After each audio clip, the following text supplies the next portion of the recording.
এখন আমরা গেট দিয়ে ঢুকে গেলাম টাকার জাদুঘর।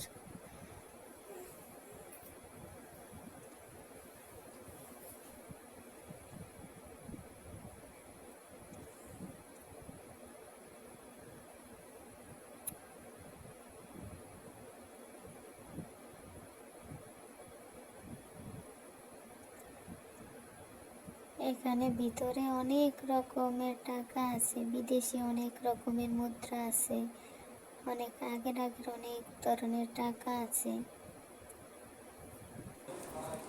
এখানে ভিডিও করা সম্পূর্ণ নিষেধ, তারপর আমি মোবাইল বের করে এই ভিডিওটুকু করছি।